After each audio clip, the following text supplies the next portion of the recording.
The Jake Asman Show will begin shortly. Thanks to all these great Patreon members who help support the show. Get your super chats ready. Jake will be here in just a moment. If you love the New York Jets, this is the place to be.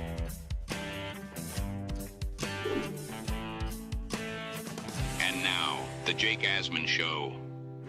Justin Fields is on the practice field right now, plus the latest from Jets camp. Boy Green will join us. It's the Jake Asman Show, live on a Football Friday. Let's hit it and get it started.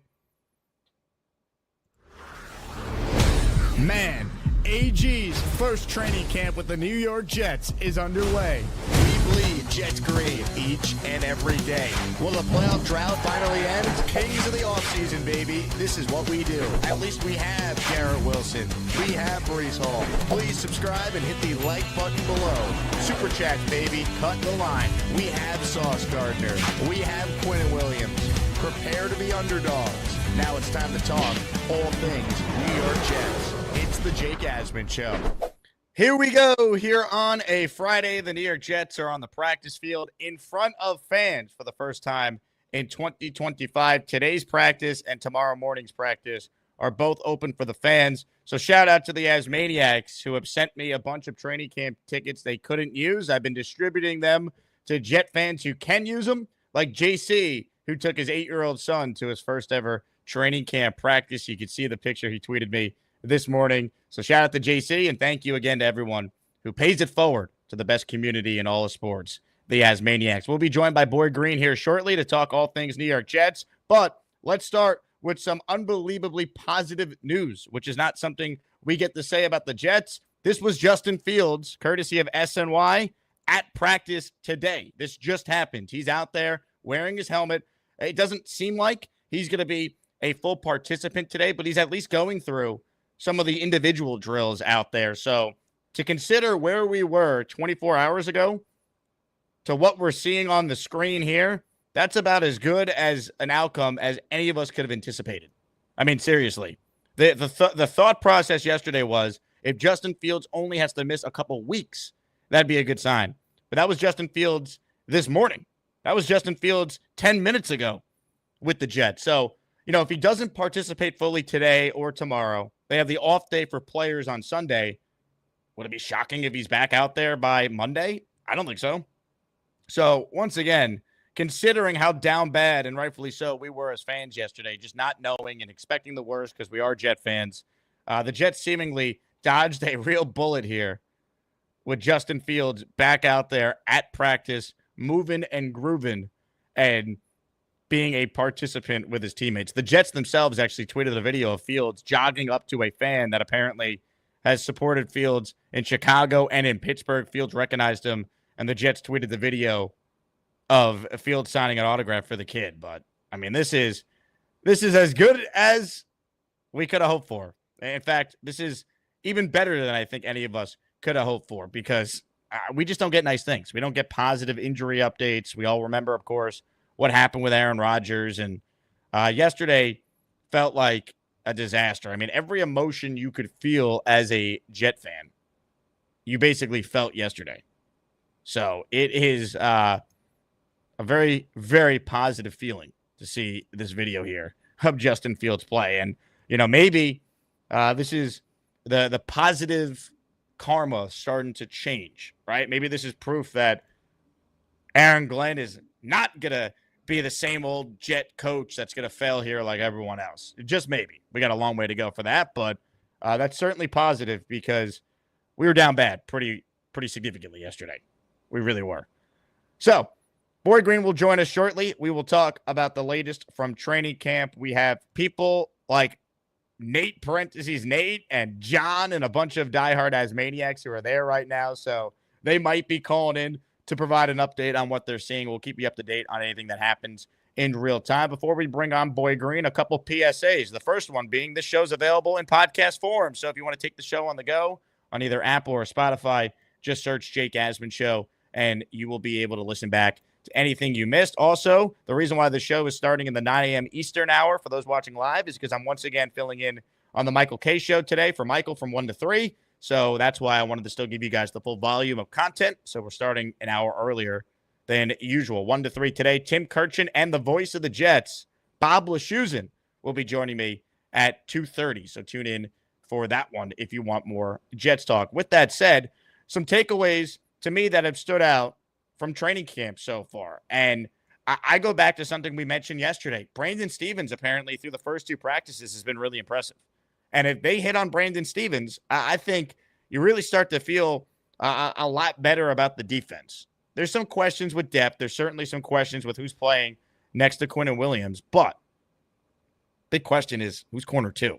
And a lot of us think, well, Azie Thomas, 3rd-round pick, he's really going to challenge for an opportunity to play. Stevens struggled last year with the Ravens. Well, Stevens, he's been in position to make plays. He hasn't made the play. Yesterday, apparently, he was making plays. Rich Samedi and several other reporters were raving about a pass breakup that he had step for step with Garrett Wilson. So I am cautiously optimistic so far.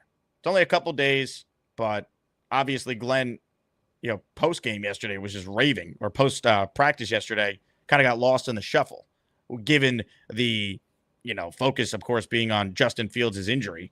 But I think that is certainly something that is significant. I think that's a positive that Brandon Stevens is apparently having a good start to training camp here. The other thing I want to mention, too, because I saw J-Boy already beat me to it. He already gifted 5 channel memberships. I'm going to do a giveaway this morning. We're manifesting positive vibes, right? I just showed you the video of Justin Fields on the field, actually moving and grooving. We'll give away a Justin Fields jersey at the end of the show. And J-Boy, who I think won yesterday, right? Was that yesterday? I get all my days confused with training camp here. But J-Boy, you got another chance to win a Fields jersey. If you win, don't worry. We'll let you pick a different Jet player because you already won. But if anyone wants in on our raffle this morning, let's manifest positivity. A Justin Fields jersey is what we will be giving away at the end of the show. So, Jets on the field right now for training camp. Seems like Brandon Stevens is off to a very good start. I wanted to highlight that before Boy Green joins us here momentarily. Some of the other things that I think are notable. Yesterday, both Aaron Glenn and AVT talked about potentially getting some sort of deal done. And it's fascinating to me because I figured the Jets would want to just allow AVT to play out this year before deciding his future. But the way Glenn spoke about Vera Tucker, calling him a great player, saying that he hopes that they could get something done, it sounds like if we're going to place bets on who could the next player on the Jets that will be extended be, it might be AVT, because maybe the Jets could get him at a slight discount if they do it early. The risk with that is, AVT in his career, he's missed some time. Now, these injuries have been a bit fluky, but I think obviously getting something done with Vera Tucker, you want to do it because he's a homegrown Jet. He's a really good player.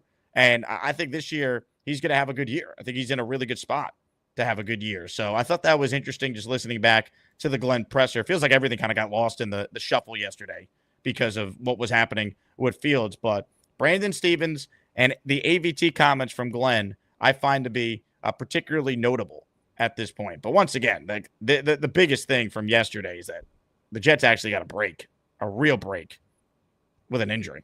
I mean, Justin Fields being out there on the practice field is pretty wild, man. And he's moving fine. There's no sign of him limping. There's no sign of him appearing to be in pain. So it would not surprise me if we see Justin Fields potentially a full participant in practice, maybe tomorrow, if not tomorrow, back on Monday after the off day. The last thing I want to mention here, and then we'll be joined by Boy Green to talk more Jets. There was a quote from AVT yesterday where he talked about accountability from the coaching that he has seen so far. I'll read you the full quote so it can't be taken out of context. Backing on what Sauce and Garrett said, I could see this thing turning around for sure, especially with Glenn being the type of coach he is. He praises physicality, but even more accountability. That's very important for a head coach to do. I haven't seen that a lot in my first few years. So I don't think AVT was going out of his way to try and take a shot at the previous coaching staff, the previous head coach, but that's not nothing. Yeah, that is not nothing there from AVT. So I do think we are starting to see the Glenn impact there. And, if you really take it a step further, it feels like AVT could be the guy that is next in line for an extension.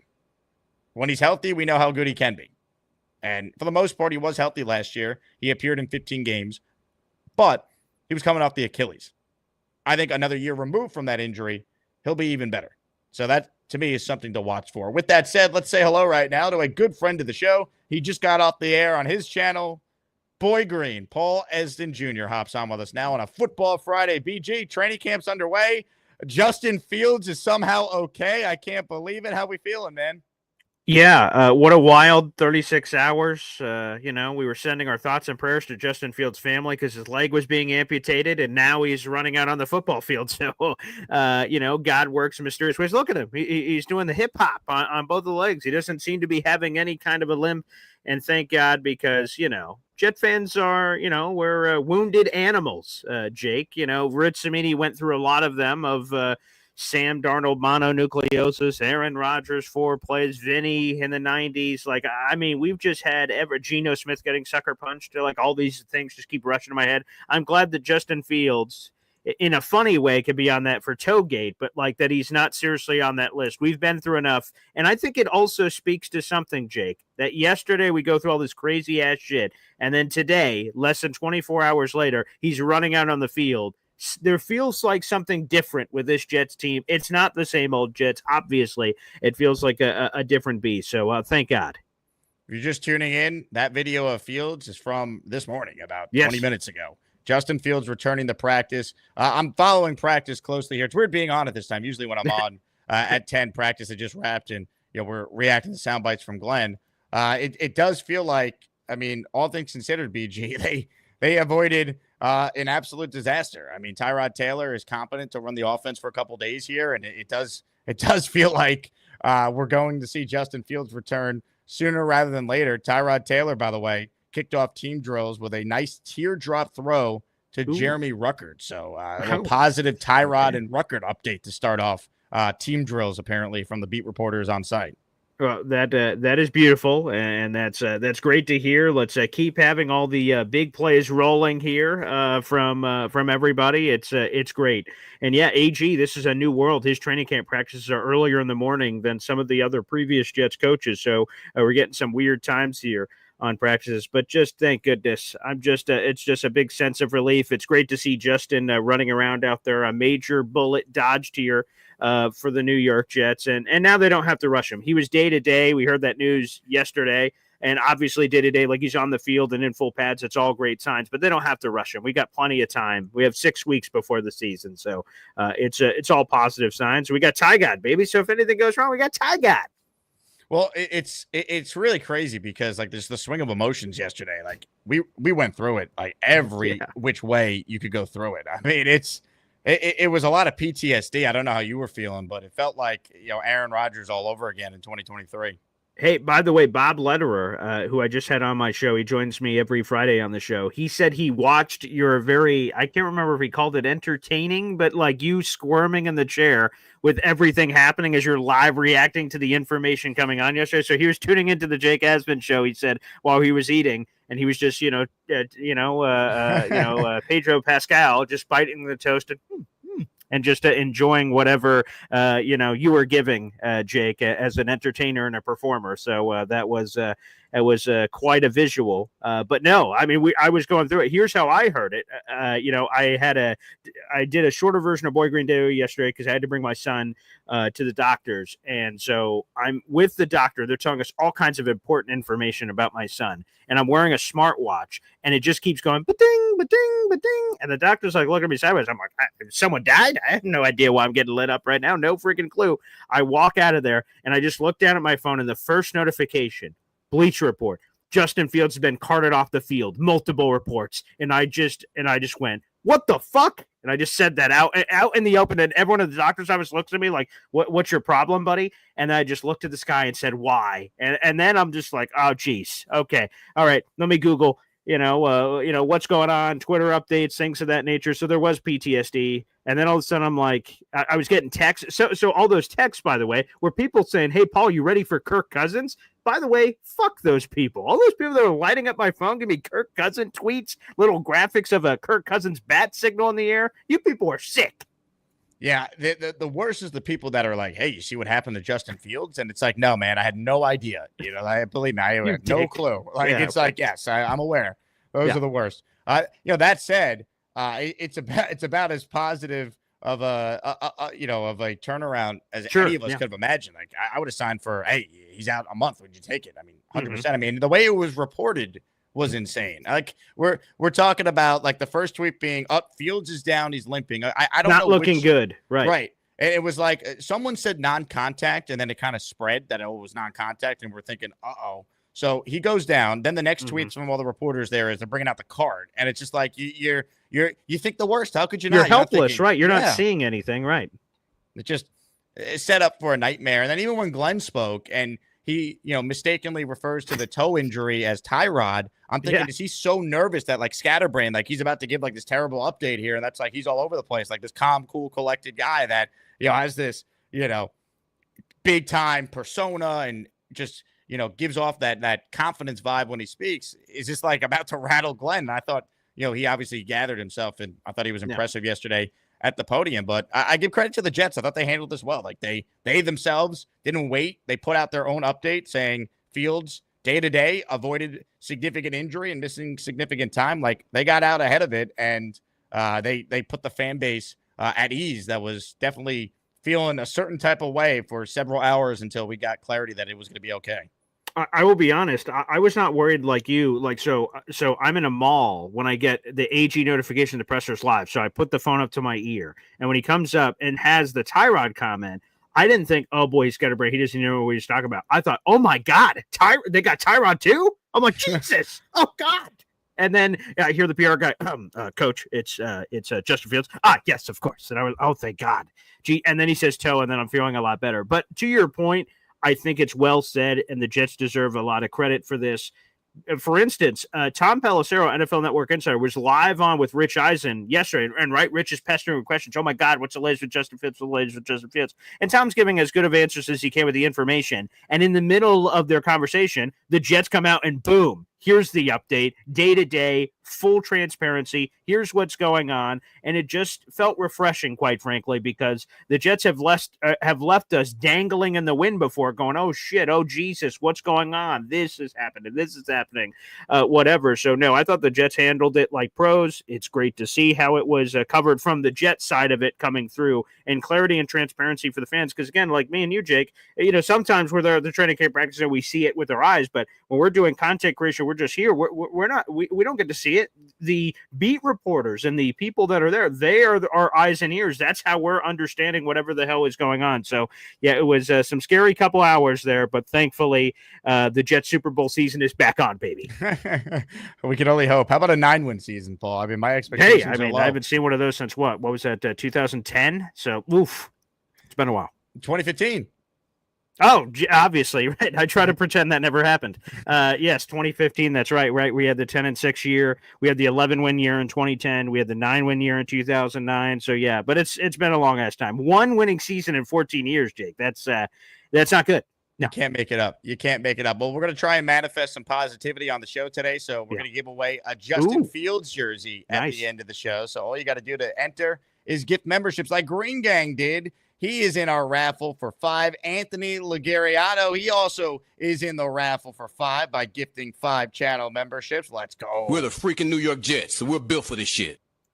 Gift away for your chance to win. A huge shout out to Colin, who also is in the AsmanJake raffle now by gifting not 1, not 2. How about 5 memberships? Yeah, here we come, baby. Here we come. Here come the Jets, baby. All right, we're going to get to a couple of your super chats here coming up. But I do want to, once again, I can't say thank you enough to the audience. So you brought up Bob's comments here about me losing my mind yesterday. I mean, it was the earliest I had to pop the Henny on the show since. I saw that on Instagram. Yeah, that's phenomenal. It's the earliest I've had to do that since the day after the Rodgers injury when I went live at like 8 a.m. the next day. And it was thank God you had it at the ready, Jake. What a professional. Oh, yeah. Always. But yesterday the Jets went live, and obviously the entire fan base is flocking to hear from Aaron Glenn. Mm-hmm. And I was already live, right? So our YouTube show yesterday, I mean, we peaked at over 1,200 live viewers. I mean, it was great to get the audience back, but we outrated the Jets themselves. So I just want to thank the AsmanJake community and everyone who tunes in daily, because that was, we're not the best of circumstances, of course, getting those views, but certainly appreciate the support. And make sure, if you haven't subscribed to my channel, you do so, and make sure you guys subscribe to Boy Green as well. A couple super chats we'll get to here, Paul, and then I want your takeaways on what we've seen and heard from practice so far. This first one is from Big Country, who's in the raffle for 2 with this $10 super chat here. Big Country says, Justin is back. JJ got cleared by his doctors. It's all coming together. Positive vibes. My 2 favorite Jets broadcasters. Thanks, boys. Big Country. Appreciate you, man. Yeah, let's talk about Jermaine Johnson here. It's a good segue. Jermaine Johnson himself tweeted that he's back from L.A. His doctors cleared him. He had the same doctor that operated on Aaron Rodgers' Achilles, Neil Elatrosh. So JJ being cleared is great news. He's still on the PUP list for now. They could take him off that list at any point. I think they're going to ease him back in, though. Glenn understands the big picture with a player like Jermaine, but all great news with Jermaine, and I can't wait to see him back out there at some point soon. Yeah, that was my Boy Green Daily this morning. I had another plan of a show to talk about, and then I just saw very early in the morning JJ put that up. I'm like, oh my God, that's tremendous news. So yes, Jermaine Johnson has been medically cleared, and I'm glad that you said all that, Jake, because it's important, because fans I don't think sometimes understand the nuts and bolts. So Jermaine has been cleared by his people, Neil Elatrosh and his medical team that performed the surgery, which I don't want to understate. That's a massive step. That's amazing. That's awesome. That's great for JJ, and all his testing numbers, the GPS numbers he's been doing on Instagram, those all look great. However, Jermaine also has to be cleared by the Jets and their medical team. So that also has to happen. And to your point, Jermaine Johnson, before training camp, was placed on the PUP list, technically the active, physically unable to perform list. And what that means is, while he's on that list, Jermaine Johnson, he can attend meetings, he can use the team facilities, but he's not allowed to practice with that designation. But the good news is he can be activated at any point. We saw that with Breece Hall a couple years ago. He was placed on the PUP list, and then like a week or two in, boom, he jumped off the list. I agree with you 100%. While this is phenomenal news for Jermaine,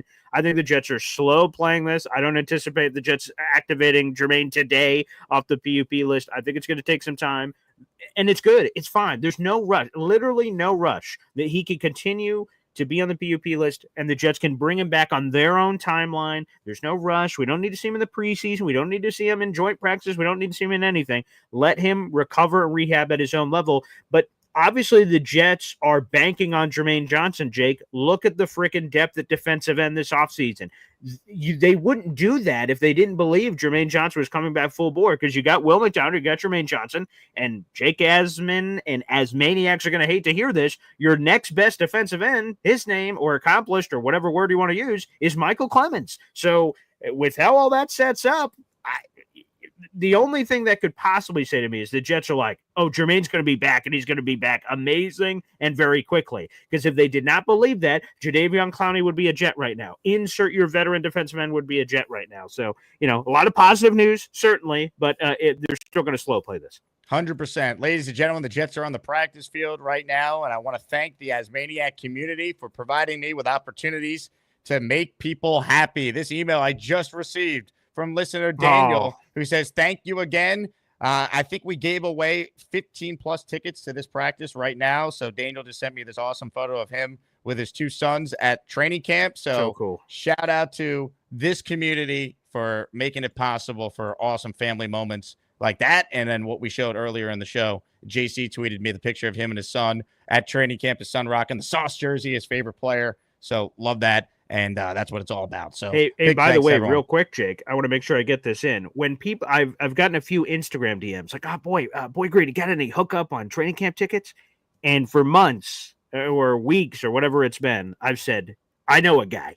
Jake Asman's your guy. if you want to get, I know a guy who knows a guy who knows another guy who knows Jake Asman. And from what I've been told, if you're looking for people, with the trench coat, Jake is a trader of tickets. Like, he reached out to his people, and sometimes events happen. People claim tickets. They can't do it. They give them to you, and then you're the ultimate, distributor of tickets, which is super awesome. So I think we have an amazing community here. I want to give you a big salute, Jake, for everything you do for it, because I've seen so many great pictures like that on social media and emails to you and everything else where people are like, thanks, man. So it's very cool that you're able to do this. I appreciate that, Paul. And it's once again a testament to the best fan base in sports that hopefully we finally get rewarded, as I say this all the time, for our loyalty to the Jet franchise. Beautiful day weather-wise, too. I know it's hot for out sure. there, but still, it's in the morning, so it's not as brutal as it will be.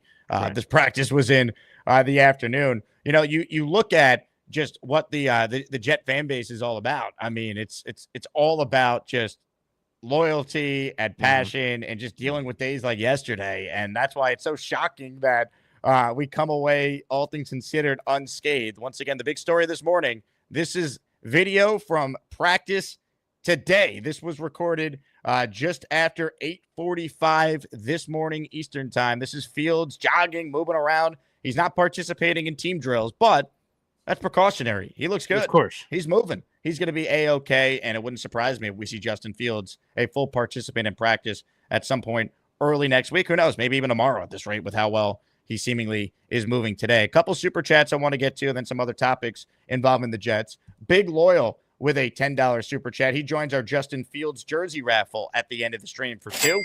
LOL, all you could see is Fields go down, get up, and then go back down again. Thought it was Rodgers all over again. Once again, every which way this play was described by people who were there, you feared the worst. It was just brutal, right? He's injured. He is moving around uncomfortably. He gets up, goes down. It felt like, oh my God, like non-contact we're hearing too. Like cards coming out. Like, is this an Achilles? Is this ACL? Like you feared the worst yesterday, which is why there is a major sense and sigh of relief in the fan base. Jake, did a video come out on the injury that I missed? No, I think he's just saying like, the up and down nature of social media or something. Yeah. Oh, okay. I was about to say, because that's what I was trying to look for. I'm like, let's see it. I know the fantasy doctors were trying to, where's the video? Let's diagnose. Let's go all that. Yeah. Thankfully, it was not. Big Loyal. Salute, though. J-Boy is in the Nice. Asmaniac raffle for another 5 entries. Let's go. A lot of memberships being gifted today. It's a football Friday. The vibes are high. J-Boy is now in our raffle for another 5. So good luck to him there. If you got a membership, make sure you thank J-Boy for that. Let's see. We got a super chat here from DJ. He writes in, thoughts on AVT's comments on not seeing accountability in his first few years and how AG shows that. Look, that to me was a very revealing comment. I actually just talked about this before you hopped on with me, Paul. I'd love your thoughts. What do you make of those comments from AVT yesterday? And then also just the fact that it seems like Aaron Glenn was talking openly about wanting to try and get an extension done with AVT, perhaps before the regular season even starts, maybe at some point during the season. Yeah, I would say that's so I'll get to AVT specifically comments in a second. I'll go to AG's first. That to me was eyebrow raising when a media member asks, AG about, you guys are handing out all these extensions. What about AVT? He calls him a great player and essentially says, man, it'd be great if we could get something, done. To me, I was like, wow, that's, is Darren Muji still cooking? Is he still in the kitchen? Is there another deal to be done here? If I'm being perfectly candid, I would be flabbergasted if AVT gets a long-term deal from the Jets now, mid-season even. That would just shock me because AVT is young. He has played guard, tackle, and every other position not named center. He knows if he hits free agency, somebody's going to pay him. Maybe even a hungry NFL team looking for a starting tackle goes, hey, AVT, you want to play tackle and make a lot more money? Here's a bag. So it would just really stun me. I think the real play is probably John Simpson to get him extended. Seems like he's sort of found his calling here. That seems to be the John Franklin Myers mid-season extension candidate, and his wife got a residency here. That makes a lot of sense for him to stay. I would love for AVT to stay. He's really talented. It's complicated. 2 of his 4 years, Rich Samini wrote this in one of his pieces recently that this is the first year that AVT is not coming off a season-ending injury since his rookie season. I mean, that's a weird thing to think, but that's true. So it's been hard for AVT to be healthy. But to go back to the AVT comments and accountability, Jake, it's very easy to see a lot of these comments coming through. Sauce, I don't know if you saw that one, Jake, but Sauce came through and said, man, Steve, what's your favorite part about this new defense, Sauce? And he goes, man, I'm going to get to play in the slot. I'm going to blitz a little bit. I'm going to be able to shadow. Like, man, it's so great. Like, basically the coaching staff knows what I can do, and I know what I was capable of. And finally, like, they're kind of let me off the leash. Now, he didn't directly piss on the grave of, former Jets coaches, but he sort of did, saying, finally, they're sort of let me out of the bag here. So as we sort of comb through all of these players, Jake, we're all getting sort of parting shots, whether they mean it or not. And, hey, it is what it is. It's new vibes on One Jets Drive. It's great to hear because there is talent on this team, and clearly it needs to be coached up if this team is going to be better than many of us anticipate. How about this for some breaking news? Breaking news. Oh, you ready for this? Ladies and gentlemen, you're not going to believe this one. Breaking sports news on the Jake Asman Show. The summer of Malachi Corley. Malachi Corley reportedly just caught a touchdown. You see the tweets here from three of the guys there. Faria, Costello, Hughes. Corley snagging a touchdown on a tipped pass from Brady Cook. Nice concentration from Malachi Corley. The pass apparently a bit behind him, but he was able to bring it in for the score. All right, time to update my projected 53-man roster. Malachi Corley, you're on the team, baby. I'm sold. I love this. Is cool. I don't know, to your point about doing a show at the same time as these training camp practices are happening and getting these live updates. This is fun. There is no – that's not true. I won't say that. There is people that I would be very happy for. I just want to say that I'm really happy for Corley. It's awesome. We all want him as Jet fans to overcome the bullshit from last year, whether self-inflicted / coaching staff or anything. That's awesome. It's Garrett Wilson, and then there's a lot of – you said – I was just about to quote Jake Asman to Jake Asman. You were talking with Quincy Anunwa on ESPN Radio, and you said, hey, Quincy, after Garrett Wilson, there's like a lot of room to be made up here at wide receiver. It's basically anyone's game. I was just about to quote you to you. Has that ever happened before to Jake Asman? I heard this one interview. What's this handsome guy? Jake Asman, right, to Jake Asman. But you said it to Quincy, and it's true. Malachi has a chance to make up some crazy ground or be awful and lazy and not make the team. Like the realm of possibilities is massive for Malachi. So I'm rooting for him like nobody's business, man. I love it. No one's ever quoted me, Paul, to me. So I like that. Okay. Boom. History. You're the first. Shooter says, hallelujah. That's right. He's in the raffle for 5 with this. How about J-Boy getting in on the gifting on Paul's channel as we do the simulcast on his channel? 5 memberships on the BG channel. And then you also got a super chat from NY Jets Indy who says, let's go. Fields is back at practice. Let's go. Jets vibes are high today, BG. You could feel the magic in the air. And look at this. You talk about the cross-pollination, right? Here are the 5 new members to Boy Green Coffee Club. Enoch Forte, NYC Camper, Just Endure the Suffering, Jets Mess, and Big Loyal, who just gifted a super chat on your channel. We're getting all this cross-pollination, baby. It's beautiful. Yeah. All right, you want more breaking news, Boy Green? Oh, boy. Okay, here we go. Ladies and gentlemen, a lot is happening at Jet Camp. You better be locked in with us. Breaking sports news on the Jake Asman Show. This is from ESPN's stats and info. Justin Fields is the first quarterback in NFL history to die and then practice the next day. Boy Green, your thoughts? Oh, that's funny. NYJ Mike, he had a funny tweet yesterday. It went viral. He was just saying, like, about the NFL media covering it, that Justin Fields, his leg was amputated and how he's been able to sort of turn it all around. And he was thanking the NFL media for all of that. That's hilarious. NYJ Mike is very funny, and I love it. And hey, man, it just feels good to be able to be making these jokes, because if it went a different way, we'd be having a much grimmer show on the Jake Asman Show, Boy Green Day and everything, that we'd be having funerals and eulogies being given on seasons and things, and that would have been awful. So I'm glad we're able to laugh about it. I'm glad Fields already back on the field. That's exciting and quite frankly, even a little bit surprising. So that's great news. Shout out to NYJ Mike. He is a must follow if you're a Jet fan, one of the funniest people out there. Terrence writes in, Jake Paul Coffee Club as Maniacs, LFG. Wow, man, it's amazing what your quarterback not dying on the second practice of summer can do to the fan base. That's true, Jake. We're going to have to do one of those, though. We're going to have to get Coffee Club members as Maniacs. We'll have to do a game one of these years, getting everybody together. That'd be awesome. I love it. Speaking of games, I do want to mention this because a couple people have asked, and we have a lot of people that are returning to the show after maybe taking the summer off.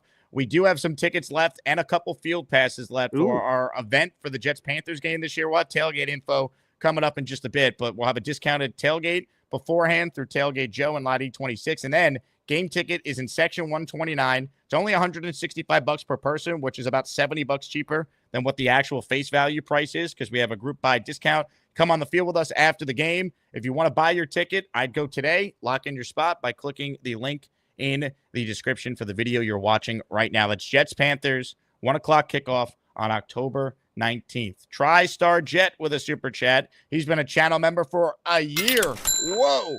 If Nice. this coaching staff can find a role for Corley and Clemens, I'll be sold. LFG Jets, baby. Fields is alive. Yeah, he's alive.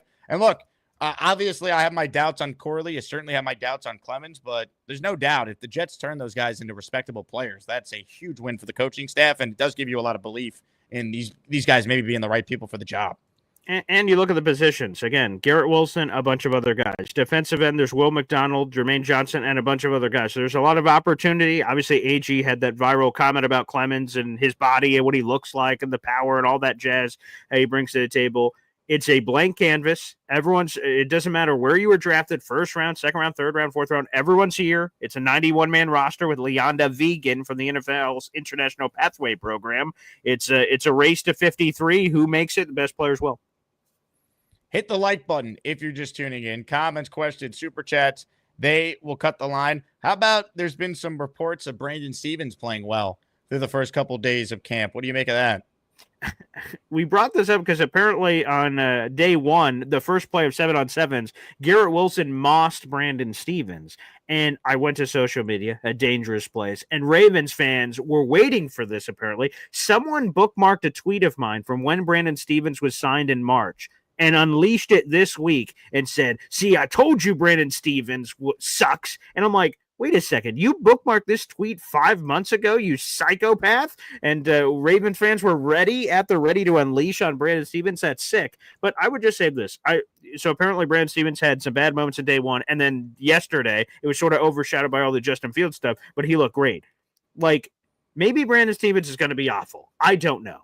But, like, if the worst thing he's done is getting mossed by Garrett Wilson, well, I've got news for you. A lot of people are about to get mossed by Garrett Wilson. So that's not some sign of disrespect. It's not like, again, no disrespect, Pokey Wilson mossing Brandon Stevens. Okay, let's have a conversation about that. But Garrett Wilson doing it, a lot of people are going to do it. So it's good to see. To me, I think Brandon Stevens is going to be the starter week one, and then we'll go from there. If Azie Thomas eventually takes his job, so be it. We could have that conversation. But I think there's 36 million reasons that Brandon Stevens is going to get at least an opportunity to prove himself. And this is a great opportunity, Jake. We're all excited about him, but here's what we don't know. How good of a head coach is he? We've never seen it. We don't know. So let's check out his coaching. He believes that there are traits here with Brandon Stevens that they, as a coaching staff, Dre Bly, Chris Harris, AG, Steve Wilkes, they believe they can get some untapped potential here and take Brandon Stevens to another level. Well, let's prove it. Let's see if they're right, because the rest of the league was laughing at the Brandon Stevens signing. We'll see what happens in a couple weeks. Breaking sports news on the Jake Asman Show. Not great. Connor Longer's there. That's right. 14 years old, already giving us day-to-day and live updates from camp. Punting continues to look poor for the Jets. I anticipate the week one punter not on the team. That's not great. I mean, the kicking sucked yesterday, apparently. Oh, it was Both awful. field goal kickers were terrible. They probably don't have at least one of their kicker or punter for week one on the team right now. I don't know both. Maybe one of these kickers could straighten things out, or one of the punters can get their act together, but I didn't like getting rid of Morstead at the time. I thought it was silly. I understand you want to get younger and you don't want guys over 30, but he's a punter. He's really good. He's a team first guy. You and I know him personally, obviously. Yes. To me, it makes no sense that they got rid of him. I'll never agree with it, but this is not a good update here. Your thoughts on these special teams? Yeah, you want to boot Legatron, Greg Zuerlein. I had no issue with that. Quite frankly, you did it months and months too late. So Greg Zuerlein being tossed, that totally made sense. Morstead, again, I didn't get it. I'm happy for Morstead. I'm glad he landed in San Francisco. Good for him. This is what's going to happen, Jake, when you have a bunch of dudes on the roster who have never kicked at the NFL level before. Harrison Mevis, our kicker, who was on the Panthers last year, he didn't make it through. Go to punter Austin McNamara. He made it to Bengals preseason and then got dumped, so he didn't make it. Then we have Caden Davis, rookie, Kai Kroger, rookie. I mean, these are a bunch of guys who have never done it before. I think it's an interesting choice, especially with how much AG in his introductory press conference pounded the table for how important special teams is, and they're investing zip and pip in special teams. It seems odd. Yeah, to your point, at least one of the starting kicker and punter week one is not on this roster. And quite frankly, it could be both. Some updates from camp. We had Cisco and Xavier Gibson catching punts. How about that? Brandon Cisco. Wait, say that one more time. Who are the two? Cisco and Gibson. Andre Cisco. Andre Cisco. Okay, Yep. okay. Ooh, oh, wow. Okay. A little interesting nugget there. Yeah, because I covered Andre Cisco here in college at Syracuse, and I don't remember him ever doing any punt returns. Maybe did it in high school. I'm not sure. So interesting. Wow. Okay. Hey, you know what? Let's throw everything at the wall. People talked about Arian Smith a couple of weeks ago. Great. Aaron Smith, Xavier Gibson, Jamal Pritchett, South Alabama. Shout out there. Let's throw everybody back there and try to find the best guy for the job. And as expected, the starting defense, if you will, is pretty standard with Stevens and Sauce being the corners. You got obviously Carter on the inside. What's interesting, though, is Jamin Davis right now is the third linebacker. So in some packages, when they go three linebackers, you're going to have obviously Sherwood, Quincy, and at least according to fans that are there, I'm seeing the tweets online right now, it looks like it's going to be Davis, at least initially, as the third linebacker because he's out there with the first team defense. Well, let's salute Phil Savage, right? So Joe Douglas gets canned last year after Saleh had gotten canned several weeks before. And Phil Savage, hey, man, just don't crash the car for the final 6 weeks of the season or whatever it was for Phil. And there wasn't a lot to do. The trade deadline was passed. He doesn't have any real power to give extensions or anything like that. So what does he do? He made a few waiver wire claims. Fedarian Mathis, former top 50 pick of the Washington Commanders on the defensive line. I think he's a sneaky guy that we should pay attention to in training camp. And Jamin Davis, who is bigger name because he's a former first-round pick as well. I also think he might have came from Washington, and which is weird. But either way, so he has a clear path. Like, we have Quincy and Jamin. They're awesome. But who's linebacker 3? Francisco Mauingoa, the rookie, is going to be in that conversation. Zaire Barnes, who may or may not actually be on this roster. I don't know if I've ever actually seen him play before, but he's apparently on the roster. Jamin Davis, this would be great. So awesome. Davis obviously has first-round pedigree, and if the Jets can sort of be a renaissance for his career, that'd be terrific. Hey, big shout-out to JD Surf City, who he skipped the YouTube memberships. He just went right to Venmo, which, hey. Oh, perfect. Cha-ching, I'm fine with that. I'm a Capelfish. So, JD, I accounted for your Venmo in our Justin Fields raffle for the jersey here that you see on the screen at the end of the show. Hit the like button if you're just tuning in. One of our great listeners, Nate, is actually at training camp right now. He called in. He's sitting in the stands. I'll pop him up real quick. Oh, awesome. I'm not allowed to obviously show you guys plays. I don't want to get in trouble with the Jets. I'll respect their media rules, even though I'm not technically media right now doing the show. But here's a live look at training camp. We got Nate at One Jets Drive right now, sitting in the stands with the people. Love it. Yeah, this is awesome. And it's cool that the fans get to be there. And, of course, all the media rules and everything. Don't want to ruffle any feathers, but this is awesome. These are the ones with Tyrod and the ones. Okay. Okay, Tyrod and the ones. Okay. Tyrod and the ones. I'll show one play. That's it. Okay, yeah, there we go. Right. Just, wet the beak a little bit for the fan base here. Here we go. Oh, there you go. Okay. Okay. A touchdown. We scored a touchdown. It appeared to be. Touchdown. Braylon Allen's fighting, but... Braylon Allen. Yeah. Nate. Tom Ace's leg. Tom Ace's leg in his hands. Love it. The Asmaniacs are well represented at training camp today. Beautiful. Wow. Love it. Nate, you keep us posted. Love it. Well done. The Dominican Destroyer's in on the Fields raffle for one. Appreciate that, Dominican Destroyer. Hit the like button if you guys are just tuning in. We're talking all things Jets. I'm going to keep playing this because the vibes are high. This was from the SNY Jets Twitter account at the start of practice today. Fields is out there. He's not in teams, but he went through some of the individual stuff. He went out there during team stretch. He's got his helmet. If he was considered an injured player, he wouldn't be doing any of this. So this is a great sign. Jets themselves said that he's day-to-day.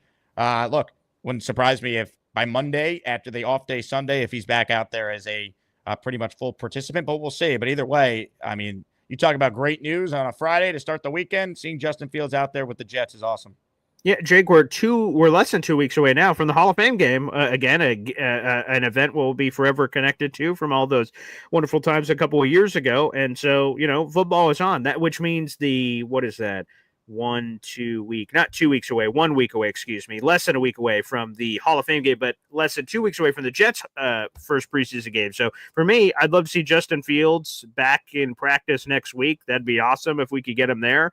And then, to be honest, I don't know where you've stood on this or said anything, Jake, but I didn't think Justin Fields was going to play in the preseason before any of the injuries. Now with the injury thing, I definitely don't think he's going to play at all in the preseason. Well, I'll tell you what, I do think that the plan is for the starters to play in the preseason. I'm not sure how much, though. I thought Fields would play a little bit just because everything is so new, right? Like even Rodgers played in the preseason 2 years ago because everything was so new. But maybe now they're more cautious because of this toe thing. I don't know. I mean, we know it's going to be a lot more of a physical camp as soon as they're allowed to put the pads on and actually have live tackling sessions. Right. Tomorrow, I believe, is the back together part of the NFL Plus weekend. Brian Baldinger and Judy Batista are going to be there for NFL Network. I can't remember if Saturday is Pads Day or if it's Sunday or Monday, but it's definitely obviously coming here in the very near distant future. You want some great updates? Oh, sure. Yeah. Ladies and gentlemen, I'm going to read you some tweets here from training camp. Tyrod connects with Taylor at the 1 yard line and gets his feet in before Quincy Williams lays a nice hit. Mason Taylor having a nice practice. Just caught another one from Tyrod Taylor. Nick Faria saying Taylor been active in today's practice. Membu just stonewalled Will McDonald as well. And then a Connor Long tweet that says, beautiful vision by Breece Hall for a touchdown. So they're clearly running a little goal line session right now in the red zone. But I love it, man. I love it. Give me all the training camp tweets I can get. Oh, that is amazing. I love it. Keep them coming. It's just great, Jake, because obviously we've been going through this doldrum of nothingness since the end of mandatory minicamp to training camp. So we've just been waiting forever. So it's just awesome to finally get it. 100%. How about this super chat here on your channel? Fee Flory _ in Big D. What a name. There you just go. Want to help support your shows. Thanks for the great content. And by the way, that's another raffle ticket we're giving away. If you don't mind, Jake, we're giving away a pair of tickets to the Jets-Cowboys game. The big giveaway that we're doing on my channel is for the Week 5 game. I'm bringing 50-plus Jet fans and Boy Green Coffee Club members to the Jets game. It's Week 5, Sunday, October 5th. Every $20 spent on my channel for the next 6 days gets you a raffle ticket to win that prize. It's 2 Jets-Cowboys tickets. It's 2 tailgate tickets. I know you're doing an event with this guy, too. Chef Kevin Gilbert's catering the entire food event, so shout out to Chef that's taking care of us, and 2 T-shirts for Jets-Cowboys. So all of that is on the board. All you have to do is subscribe to my channel, which is free to do, and send in $20 anywhere on YouTube. And just like Jake, Venmo or PayPal works too, but you can also spend it on the channel just like Flora Lily did. So shout out.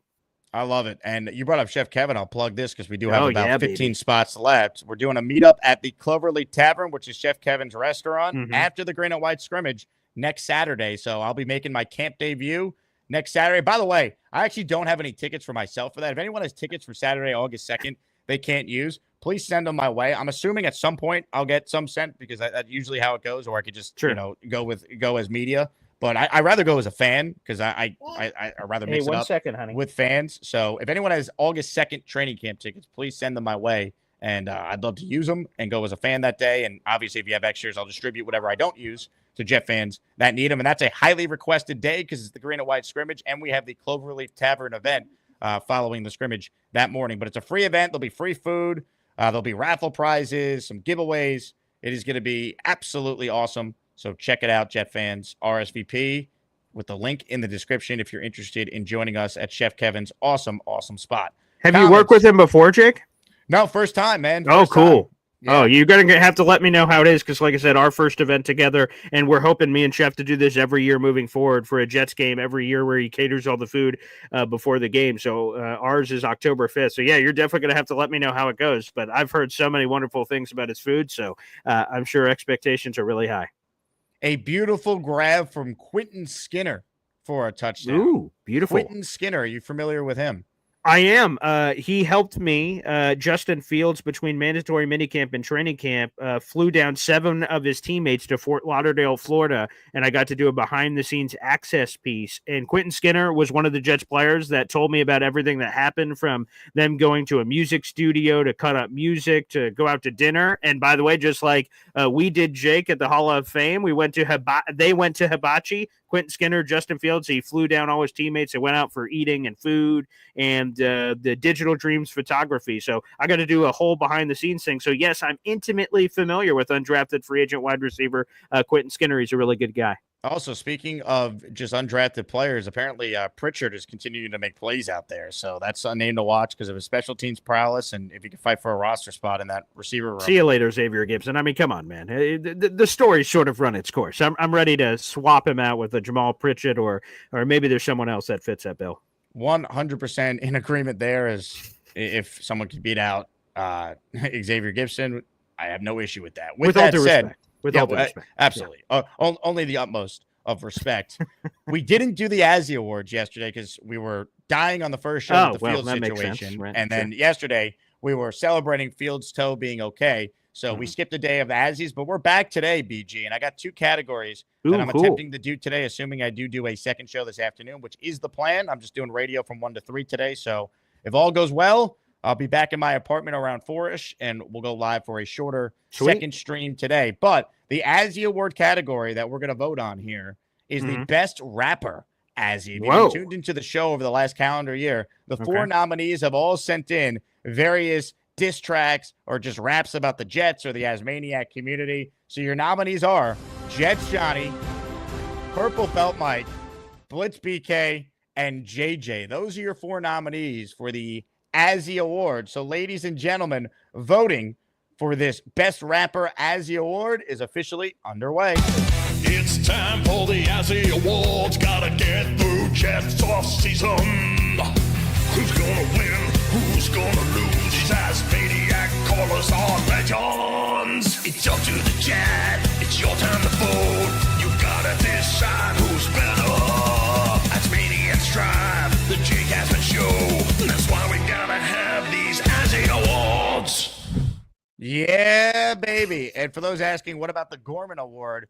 To properly do the greatest Charles Gorman moments, we need a lot more time than I have available this morning to play each of these clips. So I'm rearranging the calendar here. So we will save the Gorman Award probably for Sunday. I got Matt O'Leary popping on. He's going to be at training camp tomorrow, so he'll recap it with us on Sunday. So I'll probably save the Gorman category for Sunday, and we'll skip ahead. And this afternoon, we will be voting on the Fall from Grace as boy.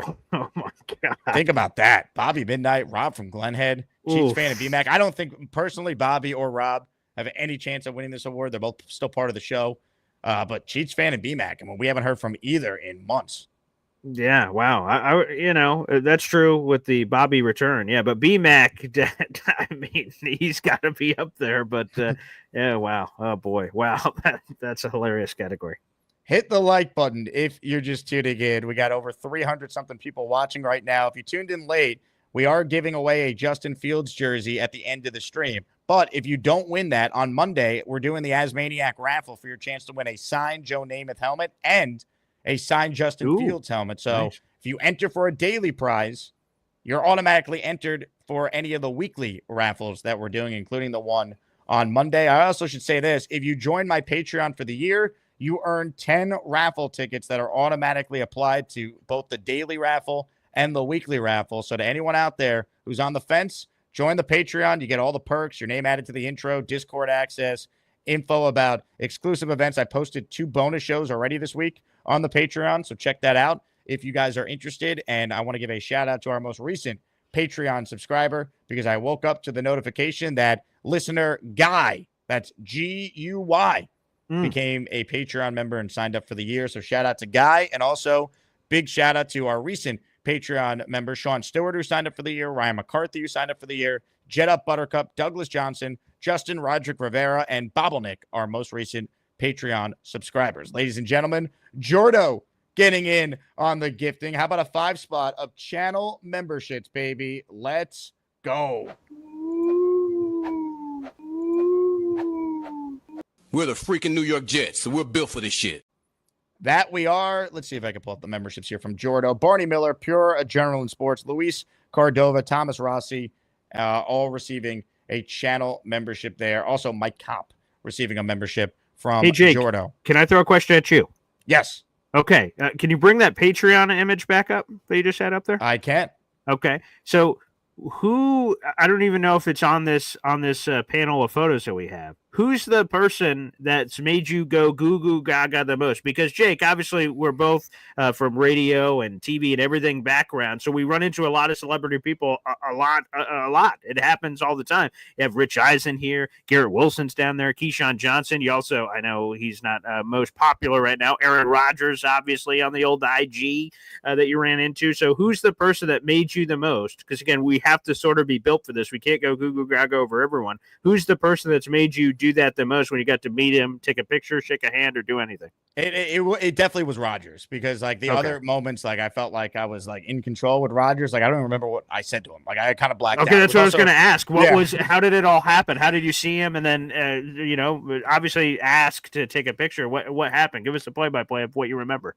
Yeah, it was like at 2 a.m, leaving Newark after the UFC fight. Like he was walking out, and like I ran up to him because like I was sitting like not far from where he was, by the ring. And I don't even remember exactly what I said. I told him, that I huge Jets fan, do a Jet show, man. And he was like, oh, okay. And then I was just like, yeah, I know you're running out of here, man. Like, can we grab a pic real quick? And he's like, yep, no problem. And I was like, hey, stay healthy this year, man. Like, we can't wait to see you back. And he's like, appreciate that. I think that's like some version of how it went. But the whole interaction was like 30 seconds max, because he was literally like leaving in like a sea of people. So I was like just trying to be quick and of course get the picture with him. At least you got it. That's going to be a cool. I know with everything that's happened, but that's going to be a cool photo you have forever, man. That's so awesome. Yeah, I have no ill will towards the guy. It didn't work out, but he's either. Yeah, like obviously week 1 I want to beat his ass as a Jets fan, but like it's not personal. It's they're playing the Steelers, and I want the Jets to win. But I think he's going to do well with the Steelers. I know people were mocking him online because apparently his first passing teams was a pick, but like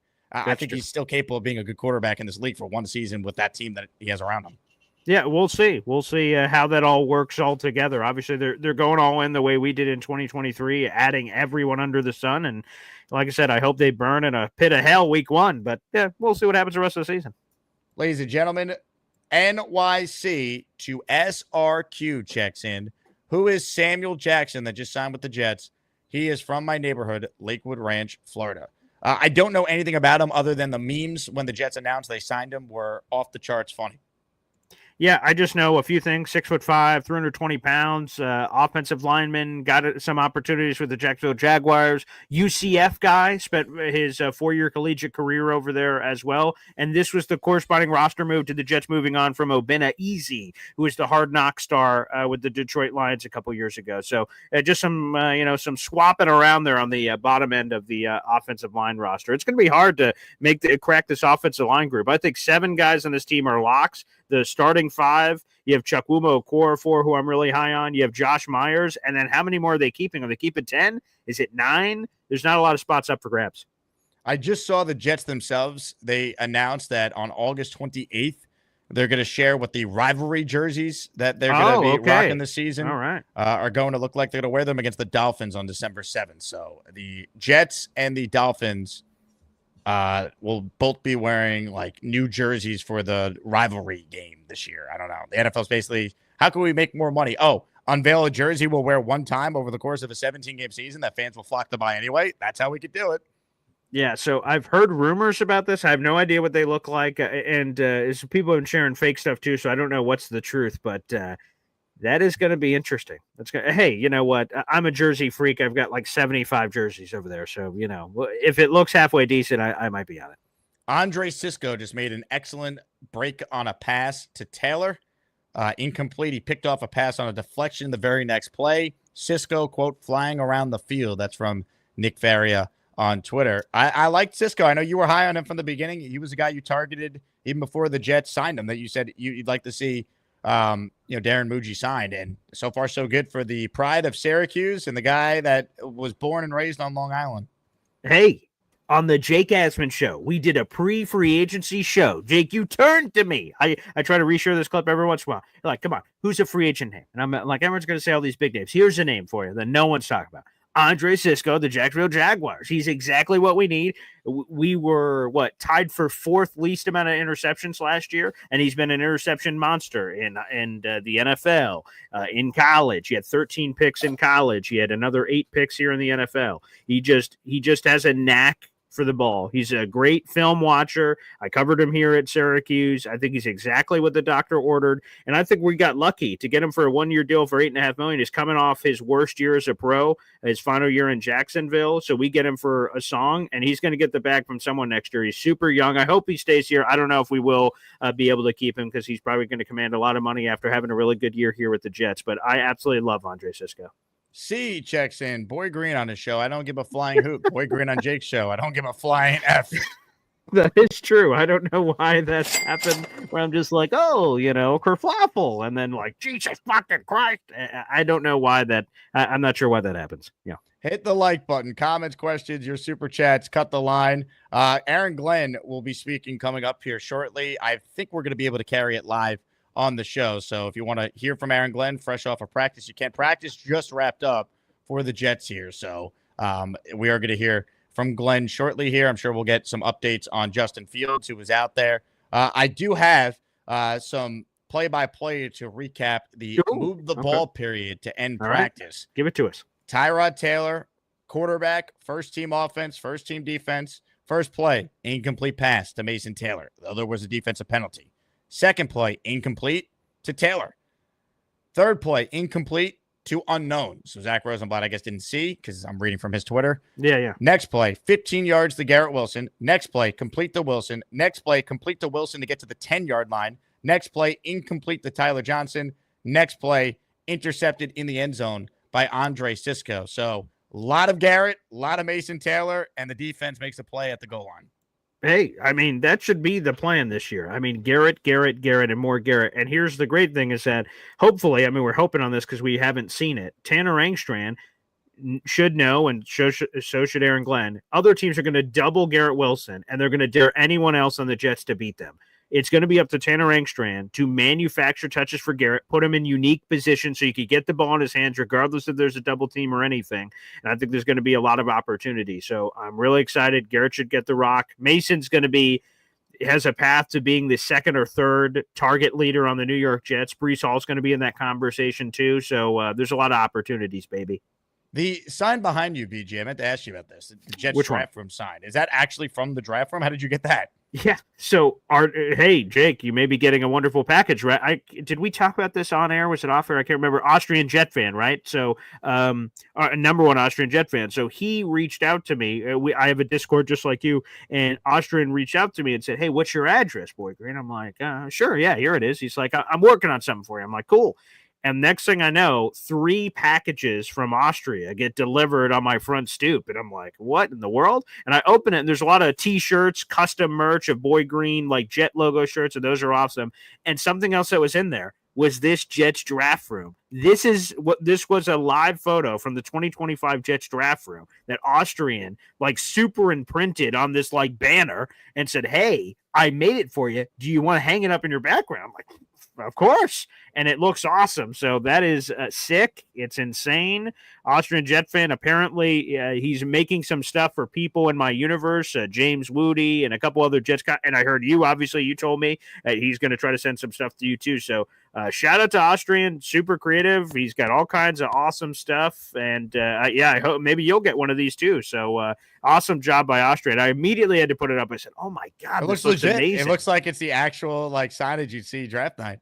Yeah, so it's pretty cool. Massive salute to the number one Austrian Jet fan. He is terrific. Again, he sent that with me with a bunch of other crazy merch. So, and it looks sick. Thank you, Austrian.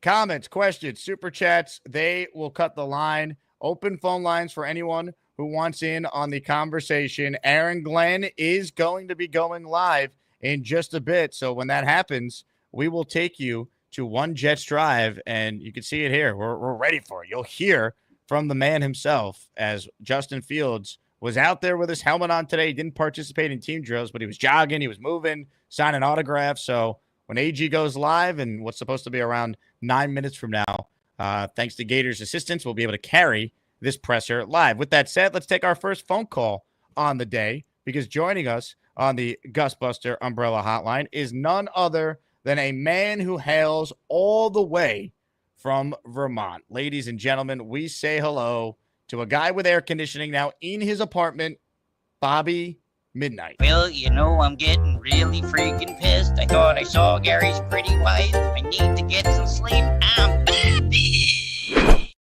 It's very nice and cool in here today, Jake. I'm telling you, very cool. You finally set up air conditioning. So I don't know if you know this, Boy Green, but I Bobby did had not. no AC for God. a year. He was lying through his teeth about it. He told people like Nick Shine that he had air conditioning. He didn't. So the Asmaniacs and Shiners raised money for Bobby to actually awesome. have AC in his apartment. Good for you, Bobby. That's very happy now. Yeah, your cat's not dying. Jake, last year I thought you played a few of the practices when Nate was there. You didn't get in trouble. Yeah, but there's very specific rules, so I don't want to. And also, okay. Glenn's from what I've heard, is a lot more strict with this stuff. So I'm okay, gotcha. I'm not trying to piss anyone off showing a random play in July. Okay, I thought you did it last year. You didn't get in trouble. See, I didn't get the Dunkin' Donuts shop. But what? In Hinsdale, there's this place called Bacon Me Crazy, right? And it's a diner. And then I'm going to be going for a job interview Tuesday at 9:00 for a cook. I used to do that at the college. So I called her up today and found out the wait staff was full. And then she says, "Oh, we're looking for a cook. And can you come in on Tuesday?" And I said, yes. 9:00. Wait a second. Let's circle back to the Dunkin' aspect of this. What happened with Dunkin' Donuts? It feels like things were promising. I know. It was promising. I went to the interview. They said I'd call you back tomorrow. And never did. So, yeah. But I still have that doesn't mean you didn't get it. Why don't you follow up and say, hey, I'm just checking in to see if there's an update on whether or not there's an offer for the position I interviewed for. Why don't you just reach out? Yeah, I could do that today. You should. That doesn't mean you didn't get it. Did they say you didn't get it? No, they didn't say that. So then you technically or so then there's not. Then you don't know. I could call up Greg. Or send an email. How do you correspond with these people? I call them up. That's how I got the cook interview on Tuesday at 9:00. So that would be good. Yeah, that's what you need to do. Then you need to call them up. You're still in the mix. After you finish. After I finish with you, we'll call them up. I mean, just don't do this though. Don't call them up with like a donut in your mouth. All right. No, I wouldn't do that. No, I wouldn't do that. So did they say that they would call you back either way? Good question here from Boomtown. Yeah, I think they did either way. Yeah, that's what they told me. Greg said it. I haven't got a phone call yet, so I might as well take the reins in my own hand and call them, like you said. I agree. All right, here's what I'm going to do, though, Bob. Aaron Glenn is about to talk, so I'm going to get rid of you here because we got actual pressing matters to attend to on the program. So we are moments away from Aaron Glenn's presser, where we should get more updates about Justin Fields. So we will listen in live as soon as it goes live, BG. But once again, I'm having some issues here with the layout on StreamYard and getting Paul up. 1 second, Paul. I will get you situated here. But basically what I think we all want to see now as Jet fans from Aaron Glenn is that, yep, he's day to day. He was out there and he's going to be back as early as Monday after the out day. Or I guess best case would be tomorrow, but all of us are thrilled with what we've seen so far, given how bleak it was 24 hours ago at this time. Yeah, we would just love that update right off the bat. And Aaron Glenn seems to be a very straight shooter. He doesn't dance around things. So that would be it. I would just say that, it's great. That's what I'm looking for from AG. And I just love when we get a little bit, deeper into some of the players. Like, I don't know how much AG is going to be open about this, about like which players have stood out, but we as content creators, we as fans love to hear, oh, wow, this player. Now, I know why they don't want to do that because as Salah said a couple of years ago, you put it on other people's radars, but I don't know how many other teams are paying attention to press conferences on July 25th. So hopefully we get some good information on some of these players that are standing out and who needs to do better. And obviously we're preseason right around the corner, but the biggest one, of course, Jake, is Justin Fields. Where is he at? Because a lot of positivity. BG, I know you got a dip, so if you want to head out of here, I appreciate you hopping on as always, man. Well, thank you so much, Jake. You're the best, brother. Again, thank you. Thank you for what you do for the fans and the community. It's great to see a bunch of Asmaniacs at the Jets training camp practice. And hey, I'm looking forward to all of these Jake shows. So you know the bat signal. You know the button to press, Jake. If you ever need some more Boy Green in your life, press it, baby. Ladies and gentlemen, Boy Green, make sure you guys subscribe to his channel. I'm going to pop Nate in from training camp right now. Practice is over. Nate is there. Nate, unmute your mic. Give us a little feel as we wait for Aaron Glenn to talk to us here. What did you see out there? What were your takes as a fan? Can you hear me, Jake? I hear you, Nate. All right. If my phone dies, my phone dies. You're not connected to my charger. We saw nothing. My quick takes were we saw absolutely nothing compared to last year. I can only compare from last year, but it was on the football field. It was boring. We saw minimal 11-on-11. We saw the only play we saw was like a trick play where they had 4 footballs and 4 quarterbacks throwing shades. It was the most basic stretching type of practice. I think we're already done. They're already signing autographs. It was like an hour and out. I guess football-wise, the only standout is that we play a lot of man coverage. And it seems like the players are adjusting to that. There was tons of early contact with flags were thrown because linebackers are playing man on tight ends and running backs. And obviously we didn't do a lot of that for the last couple of years. We had our eyes on the quarterback, passing guys off through zone. So there was lots of man coverage, lots of flags, all of our guys got used to, essentially playing more man coverage. But we got nothing. I didn't get a lot from anything going on at all. It was very vanilla. Yeah, it's early. I mean, this is only the 3rd practice of summer. They're not wearing pads yet. So For sure. There'll be more of a ramp up, especially next week when they have the first green and white scrimmage. Hell yeah. But it was a good day out here, beautiful weather. If anyone coming out tomorrow, I still got a couple extra tickets. Hit up Jake. How's the shade, Nate? Did it come in handy today? It's hot out there, right? Nah, shade is beautiful. Yeah. I'm not gonna give away my seat, but I had the best spot. Hell yeah. Nice shade and a nice little breeze. Yeah, it's beautiful. Because out in the sun, it's not fun. How did Fields look? I know he didn't participate in any of the team stuff, but he was moving pretty good. The videos looked like he Fields looked fine. If it wasn't for all the cart talk yesterday, if no one mentioned the cart and no one mentioned non-contact, they would have just been like, oh, someone stubbed his toe in the middle of the night. He hit his bedside table. So yeah, he looked like he could have played. He didn't maneuver around, but he was throwing the ball. He didn't do any of the drills that were move around the pocket or anything like that where he had to be agile, so to speak. The chat wants Tom Ace's take on practice. Can you relay? The chat wants Tom Ace's take. Yeah, I'll pass the headphones to him. Hold on. You're live with Jake. You might have to plug your ears to listen. Tom Ace, baby. Pleasure to be here. Tom Ace. Pleasure to talk to all the guys. What happened? What did you see? I loved Corley's adjustment on the tip pass. That was nice. The end zone, back of the end zone, really nice.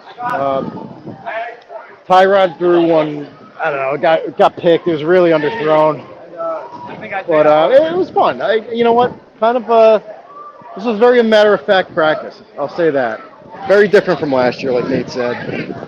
But that's all I got. Gorgeous day. Sebastian got me the Fuentes stickers autograph. You got an autograph. There you go.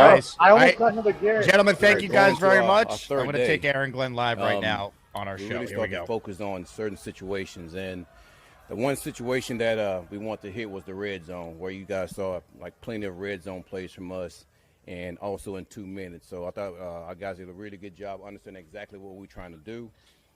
For the most part, I thought we operated the way that I want to operate. Listen, there were some issues here and there. We'll get those cleaned up. Secondly, Justin. All right, so Justin, he's going to be day-to-day. He has this toe that was dislocated. So the huge storm that was created really made no sense. And I think that's a lesson for all of us of, guys, let's just wait till we get the diagnosis. I will not BS you. All right, I will tell you exactly what it is, and we'll move on. So that shouldn't happen again. All right, so any questions? What was the sense of relief? Well, the thing is, I don't think like that. The only thing I think about, the next guy that's up got to get ready to operate. And, that's just what it is. That's how this league is. And I told you guys, I went through that before. So as a coach, man, you got to get the next guy ready and get ready to go. Now, I'm not saying that I wasn't concerned. Obviously, you're going to be concerned about all your players that have an injury. But at that point in time, man, we got to practice. We got to continue to operate like we have to operate. When you're working with the medical staff, Say it again. When you're talking to the medical staff about when to bring him back, yeah. Is it different on July 25th versus October 25th? Will you take some extra time to do Well, listen, I want to make sure that between all of us that we have a conversation and see exactly what needs to be done for him to get ready to come back. And you're right. I mean, it is early. But also we want to make sure we get as many reps as we can with them. So When he's ready to come back, we'll make sure he's out on the field, make sure he's getting those reps. Now, he's going to be in meetings, he's going to be in all those things, but for the most part, man, we're going to work together and make sure it's collaborative as far as when he gets back on the field.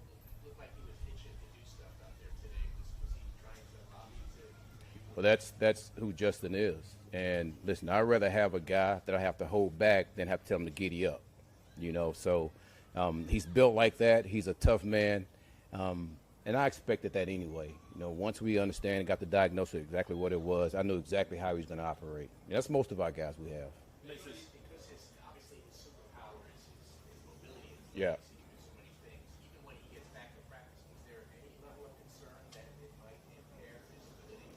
If Justin gets back to practice, that means he's ready to go. You know, so he's going to be himself, and I'm not going to hold him back from being himself. Now, the thing is, we don't want nobody to step on his toe, but as he has to be himself when he's out there, because now, to me, I try to make sure practice like emulates game as much as possible. So I want him to be himself as he's going through his practice. You take in that last possession of practice where the offense marches down, gets inside the 10, and you're as a head coach, you're watching. You got to be happy the defense comes with a takeaway. Cisco makes a good play, good coverage, but at the same time, you don't want the offense to turn it over. Yeah, well, that's teaching on both parts. You're absolutely right about that. Because of the end of half situation, I think we got like minus 46 with a minute 34 left in the game. We had 2 timeouts. And I thought Tyra did a hell of a job actually driving the guys down, and the guys understanding that situation. The one thing that we want to make sure offensively, we want to make sure we secure 3 points at that time. And once we secure 3, okay, let's go ahead and score. We have an opportunity. The defense have to understand once they get in field goal range, we know the offense is going for the score. So I thought both sides understood the situation, operate like they wanted to. It was just at the end of the game, man, Tyrod just got to make a better decision on that, and he knows that. One more thing on Justin's toe. You mentioned people not stepping on Refreshing honesty there, by the way, from Glenn. You don't need to coddle players. Well, they know it. I mean, you never want to get close to the quarterback. And I think it was a deal. It was a free deal because I thought BC actually tried to get away from the quarterback, and our own lineman came back and stepped on his toe. It was a lineman, a Jets lineman that stepped on field, offensive lineman. There's nothing different than what we saw when it came to what we saw in college. And I told you guys from the beginning, the thing that impresses me about him is his ability to block. So the receiving skills, listen, that doesn't surprise me. I know he can do that. His blocking, I know he can block, but I didn't think it was going to be this good. So I'm excited to see how he matures when it comes to camp on how we want to do things as far as that concerned. How rare is that to just have a rookie tight end to come in that can contribute in the blocking like that? Great feedback on Taylor. It is rare. Wow. It is, but he's a rare person too. You know, he has the bloodlines of an NFL athlete. So it's expected that he understands that he's going to have to mature when it comes to that part, and I know he will. We've heard a lot about how the offensive line is at a disadvantage when there's no pads on. Yeah. So was it extra encouraging for you to see? Because it seemed like Brees was broken free a couple times. Yeah. Would be touchdowns in spite of the fact the offensive line was at that disadvantage. Listen, man, our O-line today, especially when it came to the run game, I thought they did a hell of a job. I think Steve's doing a hell of a job of explaining exactly what we're trying to create. And you're absolutely right. I mean, it's kind of hard to actually get a true feel of the run game when you don't have pads on. But you can, see some things that's encouraging when it comes to that. Now, I thought they did a really good job of that. I mean, guys know exactly what our guys up front want to do, and they thrive on that. And our backs thrive on that also. And then with everybody we got as far as the quarterback room, I mean, that's another level of us being able to run with the ball. And I think it's going to open up some things for us in the passing game too. So, but I don't want to diminish what they do in the passing game also. I mean, they look forward to doing that too. But every offensive lineman that I know, man, they want to get downhill and smash somebody. And that's what our guys can't do. How valuable is it for Membo to be getting reps going against Will McDonald throughout camp? I just talked to him about that yesterday. Listen, you're not going to find too many guys with that type of ability as far as speed, agile, quickness to go against on a daily basis. And he's taking advantage of every moment of it. And he understands that. And they both actually understand. You're going against two good players. So not only is Membo getting a chance to go against, Will's going against a good guy too. So those guys are working with each other. I mean, obviously we got to get other guys he's going to go against, but he's going against Will for the most part. When you look at Will, do you see anything different from the film to now after he's put on some weight and stuff like that? Well, yes, we talked about that before. He came in over 240. So his ability to set the edge is starting to show up quite a bit. Will McDonald's the player he's talking about. He uses length, and that's one thing that we talk about for the most part of actually where his body needs to be able to set an edge. It's one thing to turn your body towards the sideline. That's not really setting the edge because you have no power, but to keep your butt towards the goal line and be able to withstand that pressure.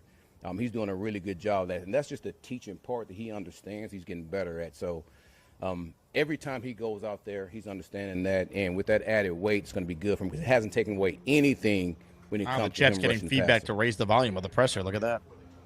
Yeah. Before, just explain the 2-minute drill, and then for the most part, I want those guys to talk to me, and I want to hear, can they feed back to me the things that I've been talking to them about, and those guys retain that information really, really well. A lot of this went back from OTAs, right, that we talked about. So I'll ask the offense, what are we trying to create in this situation? On defense side, what are we trying not to let the offense do? And those guys really communicate that well back to me. You talked about it back in March. Yep. Down in Florida, about moving in silence. Right? Yeah. How do you think you guys did on that front during this offseason? I'm going to ask you that. How do you think we did? I think you did well. Well, I appreciate that. That was the plan. I'm curious how you feel. Nobody cares what I think. That's not true. That's not true. You'll figure it out. Well, I don't want to say that. But no, listen, I thought everybody within the organization understood what the plan was. And listen, I've been a part firsthand of, man, let's just get the job done. And that's all that we care about. I mean, I want to make sure the players understand, man, you're here to play football. And everybody in the organization understands that everybody has a job to do. And whatever that job is, let's do it to the best of our ability. And nothing else on the outside really matters. And when you do that and you keep things in-house, man, that's when the closeness starts to come together. That's when you start to understand the culture of your building and the environment of your building. And listen, we're not totally there yet, and I understand that, but we're moving in the right direction, and that feels good to me.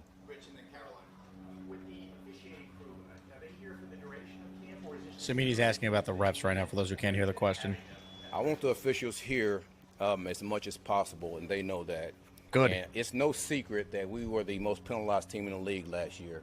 Oh, yeah. So that's one of the things that I want to nip in the bud early. Hell yeah. Making sure that the discipline part of what we do, that we fix that now. You cannot win games in this league with an undisciplined team. Thank you. So all the penalties that we had last year, we're knocking those things out. And we want Let's to make sure go. that we Yes. that. Yes. Even the details of what we do. We can't have any MAs. And I know they happen, all right? But we're striving for perfection in that situation of every detail when it comes to offense and defense, that we're on top of that, and we're trying to make sure we be good on that too. So the officials are going to be here. We're going to knock that out, all right? I would tell you that we're going to knock these penalties out.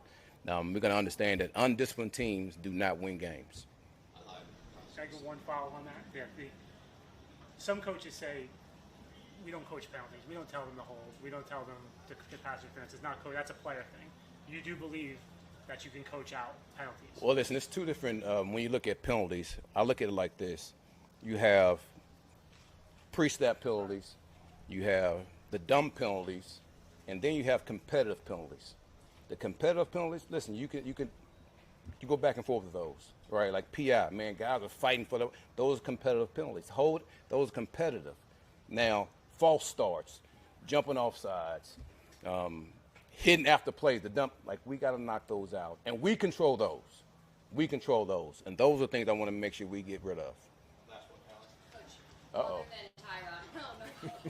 Well, I guess including Tyrod, what did you think of Martinez and Cook and how they played and kind of took advantage of the extra reps they got in field staff? I think those guys are growing on a daily basis. Listen, it's early. It's early. But I think we all saw the way that Brady operated in the red zone. I thought he played confident. He knew where his guys were, and he wasn't afraid to pull the trigger. Same way with Martinez. Those guys are getting these valuable reps, and we want to try to get those guys as many reps as we can. We want to say exactly what we got. So I'm excited on the go forward of both of those guys. They both have talent. They both operate well in what we're trying to do. And I thought today they had a really good day. Thanks, everybody. All right. Thank you. Hell yeah. Good presser. Good presser. Look at Antoine Staley there. And he gone. All right. I like it. Some takeaways. Fields day to day. Glenn emphasized the fact that they want him back as quickly as possible because they want him to get as many reps as possible. Makes sense, but they're going to be careful. It is early. It's July 25th. Glenn even acknowledged that in his answers there. But, I mean, they dodged the bullet. I mean, there's no doubt about it. I mean, it sounds like Justin Fields will be back soon. The part at the end there about the officiating, Aaron Glenn saying the officials will be at camp practice as much as possible, and then bringing up the fact that they were the most penalized team in the league last year and said that they can't win games with that many penalties. Quote, undisciplined teams do not win games. That was like music to every Jet fan's ears right there. All right? Went from like 6 to midnight in many of our pants. Like that. Thank you. That was infuriating last year. And Saleh didn't have officials at training camp all last year. It didn't make any sense.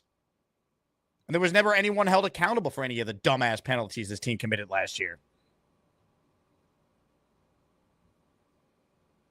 But that was great. But once again, Glenn reiterating Fields day to day. Yesterday's injury, a huge storm that made no sense. And they obviously dodged the bullet. Knock out those penalties. Aaron Glenn talked about Justin Fields' toughness, and Fields wanted to do more at practice today. Glenn said that's who Justin is. I'd rather have a guy that I have to hold back than have to tell him to giddy up. I think we all would agree with that. I mean, this was a very, very positive day, given how we all felt about 24 hours ago at this time. Unbelievable. All right, before we get out of here, because I'm filling in for Michael Kate today on ESPN New York from 1 to 3, so this will not be as long of a show as normal. I do want to remind people there are opportunities to still win a Justin Fields jersey on this show by gifting a channel membership. To be entered, we're sending in a $10 super chat, and you'll get 2 raffle tickets with that. $20 super chat is $5, $50 is $10, so on and so forth. So gift away or send in a super chat. If you don't win, you're entered in the Fields jersey giveaway or Fields helmet giveaway on Monday, and the Joe Namath helmet giveaway on Monday as well. We'll get to your calls coming up. But first, I want to pause to tell you all about Circa's incredible pro football betting contest. Circa Million and Circa Survivor are back with a massive $21 million in guaranteed prizes. Circa Million, pick 5 games against the spread each week. 126 ways to win with $6 million guaranteed. Circa Survivor, 1 pick a week, no point spread. Last the longest to win it all. $15 million guaranteed. Enter in Nevada, play from anywhere. $21 million guaranteed. Visit circasports.com for details. 21 million guaranteed. I mean, come on now. Come out to Vegas with me, by the way. I'm going to be out there doing our show for Circa's contest weekend that's coming up August 21st to the 23rd. I'll be there the 21st and the 22nd broadcasting from their Radio Row. They got great events planned that weekend for anyone who wants a Vegas trip and wants to enter either of the pro football betting contests. They're going to have a stadium swim open bar one of the days. They do a big cocktail party meet and greet the first night on the 21st. It's a great time. I've been out there the last couple of years. Circa's been a great partner. So I am very, very excited to be out in Vegas about a month from now. With that said, couple comments and super chats we'll get to. First one is from Genergy. Says, Jake looks like he's ready for more Henny. Celebratory Henny, though, Genergy. Yesterday was depressing Henny. The bottle was opened at 9 in the morning for the first time since the Rodgers injury the next morning on the show. So we're in a good mood today. Renzel on X wrote in, wow, I love AG. He's no nonsense. This guy's the best we've had in a while. He hasn't played a game yet, Renzel, but you're rooting for Aaron Glenn. He's very likable. He's a Jet. He wanted this job. Love what he said about discipline there. I'm impressed. I am. I'm not going to get sucked in by press conferences. I think we all want to see wins as fans. We deserve it. Rick Kent just gifted 5 channel memberships to enter the Asmaniac raffle. We're the freaking New York Jets, so we're built for this shit. Rick, thank you very much. And Dylan Terreman in the house. How about this? Just got a nice tip at work, so it's going in the raffle. Happy Friday, everybody. Sounds like we have a legit head coach in AG. Dylan, you're the man. And I am thrilled that you got yourself a nice little tip there, Dylan. So appreciate you. Everyone go subscribe to Dylan's YouTube channel. He's putting out some great content. Let's end the show with your calls. Make sure you guys vote in the Azie Awards. We're doing the Best Rapper Award on the show today. We'll do Fall from Grace in the afternoon, and I'll save the Best Gorman moment for when I have more time to play all the great clips this weekend on the show. Where's my Azie Award? StreamYard's glitching. There it is. Jets Johnny, Blitz BK, PBM, and JJ are your nominees for that Azie. Vote in the YouTube poll if you're watching the show live right now. Let's say hello to a guy who appears like maybe he was at training camp today. Petey is on the line. What's up, Petey? Were you at? Yeah, you're rocking Jets game. You were at camp today, weren't you? Yes, sir. What's up, Jake? How are you, Petey? Well, good. A couple of things. I thought Andre Cisco looked good, number one. Number two, Aaron Glenn, sounded like he was yelling at the water people, man. Like, you could hear him chirping. It's just good to see. It's definitely different. Jake, I will say, there weren't as many fans, probably because of the 8:30 start. I mean, and no Rogers effect. So it's a little cooled down at Florham Park. So that's pretty much it, man.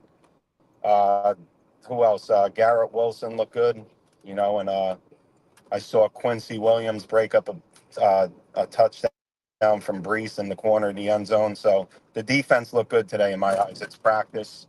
And yeah, Fields ran out, you know, onto the field. I happened to be there, and he gave a kid an autograph, and then he bounced. But good day at Florham Park, brother. Yeah, it looks like the weather was nice too for you guys. Nice and early, bro. Now it's hot. Yep, it's I'm going to the Yankee game tonight, so I'll be sweating. But I love it, man. I'm glad that you got a chance to go. You going tomorrow too, Petey? I know tomorrow's open for fans as well. I am not. No. Well, I'll tell you what. I'm sure I'll see you at one of these. I'll be there next Saturday is the plan. Yeah, we'll link up, Jake. Always appreciate your work, man. Keep it up. You got it, Petey. Great job. Continued success on your end. Let's say hello right now to a man who yesterday was operated on. I guess that's the term, right? He had surgery on his ACL, and then this morning I'm listening to DiPietro and Rothenberg, and he calls in and he tells Dave Rothenberg that the first thing he did after getting out of the hospital was call into the Jake Asman Show. Ladies and gentlemen, on the Gusbuster Hotline is Purple about Mike, he loves the Dark Knight. He's got a green pool and he jumps right in. Maybe someday he'll get a brown belt, but for now he's just that purple belt Mike. Purple belt Mike, it might be purple, but he can still kick your dirty ass. News, beautiful, beautiful news with Justin Fields. Man, did we need that considering the awful stuff that we've had happen in camps. I mean, talking about, was it Carl Lawson tore his Achilles at camp? Yep. And whatever, like we've had some. Becton was lost for the year at camp. Becton, Sanchez, like we've had some just real bad stuff happen. And to hear carted off, non-contact injury and all this crap, cracking Hennessy, you know, to, we're good. He's out there running, signing autographs is awesome. So, very, very good. Very happy about that. I want to show off this continuing passive motion machine. Can I do it? Sure. Percocet, Mike. Yeah. Even though Percocet, I don't take that. But anyway, so this is the continuous motion device. Just came in literally like 10 minutes ago. That's 0 degrees flexion, and it's going up to 30. I got to be up to 90 before I see my doctor in 10 days, which should be okay unless I have any setbacks. But this is speed 1. It goes up to speed 5. So I'm going to increase the speed and the degree of flexion every day until I get to, 5 at 90. But I got to do this for a while. I got to do this for 2 hours in the morning and for 2 hours at night. So 4 hours of this. So ultimately, that is going to be your life now for a while, it appears, on that machine. 2 weeks. All right.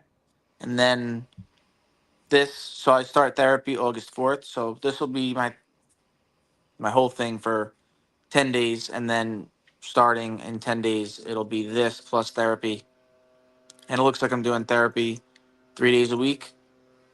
So I got a lot of rehab on my hands here, but I'm also not doing anything. So it's all good. Now, how does it work with your job? You're on like medical leave?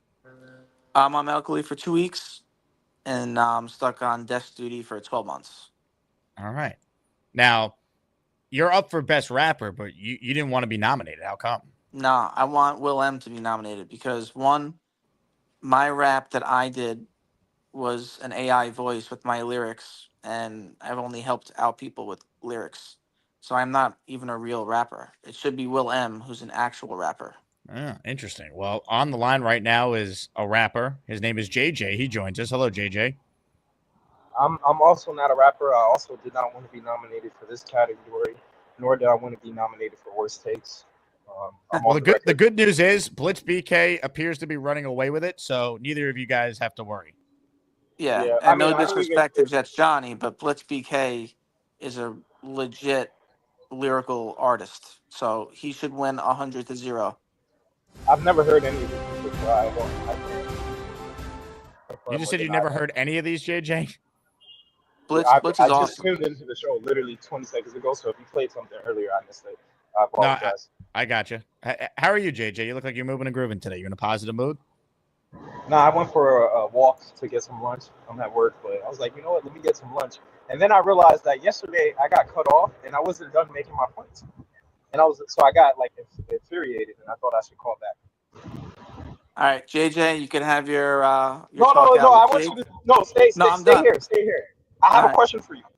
Go ahead. I have a question for you. Do you think that the average football fan knows who Chad Pennington or Vinny Testaverde is? Yeah. Yeah, I do. Why? You don't think so? The average, not New Yorker, the average just random football fan. Hey, you ever heard of Vinny Testaverde, Chad Pennington? You think Vinny they know who these guys Testaverde are? went to the AFC Championship game. He had Super So did Vinny Mark Sanchez. promos and all kinds of stuff. Vinny was I the think number they- one pick in the draft. He was the first pick in the NFL People don't- draft. Yeah, I think Casual football fans don't know who these guys are. Yes, they I'm do. sorry. Maybe if they're under the age of like 15. Yeah, I was gonna say if the average football fan you're talking about is in high school, then probably not. But if the average football fan that's 30 or older, absolutely. And every Jet fan should know who both Every those guys Jet are. No doubt. I know who they are. I'm just saying I think Justin Fields is going to be, better than them. That's all I'm saying. I hope you're right. I hope he is. I love Justin Fields because he's our quarterback. And- So until proven and, otherwise, I love him. Until proven out. See that's why I wanted you to stay on here, because every time I start going on my Justin Fields truther stuff, everybody is like, "Oh, what are you talking about? This guy sucks." And I don't understand it. He's our quarterback. Like Aaron Rodgers is probably going to suck this year. I'm letting you guys know right now. You could Aaron be Rodgers skeptical. You could have a healthy skepticism. You also could say, "Hey, I think he's going to be great." You take it too far when you say he's going to be in the Ring of Honor, and then you get mad that people disagree with you. No, My get mad expectations is that he's going to be good, not great. That's my expectation. But if he exceeds that, that's what I want. I want him to be great. The reason that I get mad is because last year, when people were skeptical of a 40-year-old quarterback coming off an injury and 2 bad seasons, essentially, everyone was like, "Oh, relax, it's Aaron Rodgers, Aaron Rodgers." But now that I have some optimism for, the next Ring of Honor quarterback for the Jets, I just don't understand this. Sometimes I just don't understand this as fans.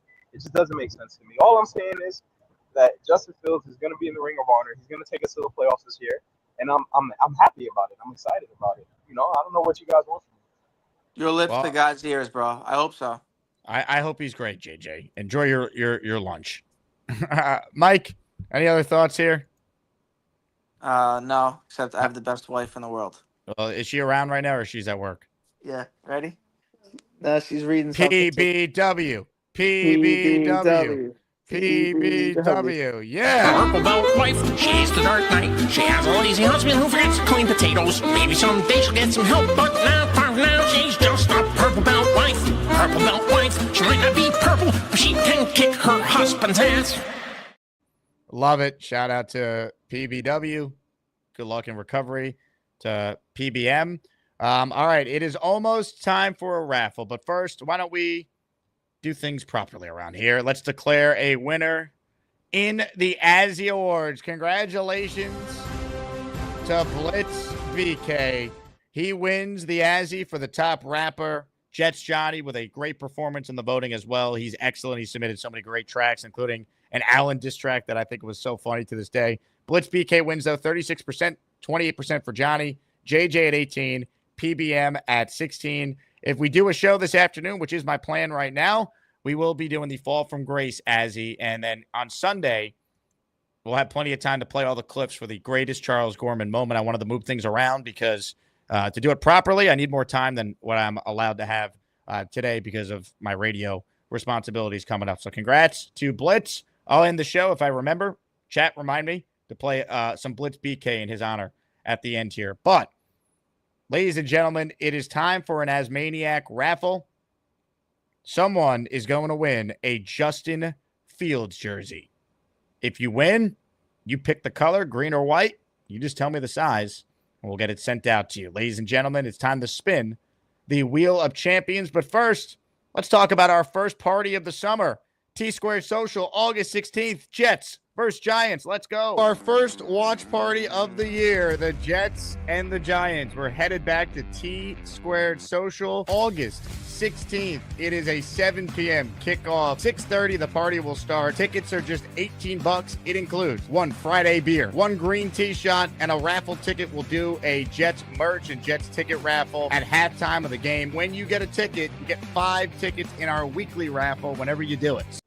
So lock in your spot. The more people that buy tickets, the more revenue we have to make the raffle at halftime as epic as possible. August 16th. Let's go, baby. Jets, Giants. Jets backups versus Jackson Dart. What's better than that? Oh, yeah, ladies and gentlemen. You see the Wheel of Champions. Now you hear dramatic music. Someone's going to win a Justin Fields jersey. Good luck to everyone. Hold on. Bo C. I'm going to add him. Bo C waited to the very last second to get the 10 spot of channel memberships. Are you kidding me? Bo knows. Bo knows football. Bo knows baseball. Bo knows tennis. Bo knows basketball, too. Bo knows channel memberships. All right. Stand by, people. I have to manually type Bo C's name 10 times. I want to make sure I count properly. Bo won yesterday, and he said, Jake, pick someone else if I win. And guess what? We did, and that allowed J-Boy in the chat to win a jersey. So, Bo C, you're now in officially for 10. Good luck, my friend. And if you win and you want a different Jets player, Bo, that's totally fine, too. You just let me know because we really appreciate everything you bring to the channel here. With that said, it is time now to spin the Wheel of Champions. So, the wheel is coming back up on your screen. Good luck to all. And again, thank you to this community for making it possible when views were down and YouTube wasn't paying as much in ad revenue in the summer. The memberships and the super chats allowed us to keep this show rolling. Nick Shine says, add me too. You're $5 short, Nick Shine. You're $5 short.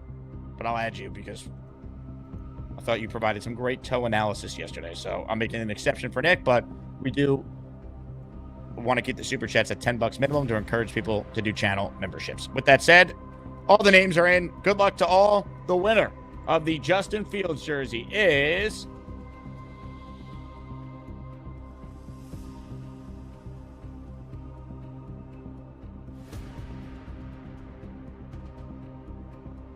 Dylan Tavern. How about that? Second time Dylan has won. He got a tip at work today, and he said, I'm entering the raffle. This super chat from Dylan got him in the raffle. Dylan winning a Justin Fields jersey, which is kind of funny considering he already won a signed Justin Fields jersey during one of our weekly raffles earlier this month. Incredible. Congrats to Dylan. I love it. DT, well deserved, man. The Azie winner for the favorite guest host on the show. Just won a Justin Fields jersey after winning a signed Fields jersey earlier this summer. Incredible. All right. What a way to end things. Nick Shine, thanks for the extra super chat, man. I appreciate it. I got you down. You are in our weekly raffle as well. Great show. Thank you to everyone who was a part of it. You guys are great. We'll be back this afternoon. We're going to have a surprise guest on, someone who was at training camp today, providing some takeaways from what they saw. Talk some Jets. Check back around 4 p.m. Eastern is the start time. If you want more of me, in for Michael K today, 1 to 3, ESPN New York. I'm going to have Bob Lashusen on at 2:30. If you're a baseball fan, Tim Kirchin from ESPN. I was texting with him. He's coming on today at 1:30. So we got some tremendous guests coming up on radio. So I'm looking forward to sitting in for Michael today from 1 to 3. With that said, I promised you guys some Blitz BK on the way out of here in honor of his Azie Award win. So without further ado, here is Blitz BK at his best, doing what he was born to do, baby. Jets, Jets, Jets, Jets. Yeah. Welcome to the Jake Asman Show. This for all the Asmaniacs. You're now listening to Blitz BK.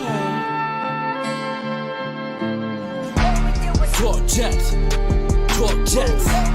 Talk Jets. Talk Jets. Talk Jets. Talk Jets. Talk Jets. We get 2 shows a day, if not with blue balls. I stay, we mix a few calls with Dre, B Mac and Bobby Boucher. There's a baby on the way. Shout out Ricky and Y. We the people who roll with Jake, and we love to get high. White and green in New Jersey, yeah, we love to get fly. Super chat, skip the line, we always love to say hi. Even with Buffalo on, he's a hell of a guy. So we still show him love, we don't leave Canada dry. No. We drink tears from these fish, burn bills, then we switch. Drake May into a bitch, turn Mayo into Swiss, bang Mateo with a fist, then we throw him in the realm, leave him dirty in the pits. Feed him to the data, let him edit data, help the show get to the top like an elevator. Got Gary head spinning cause Brock went to the Raiders. King Low wants some scoop up, Charles is such a hater. Talk Jets, talk Jets, talk Jets, talk Jets.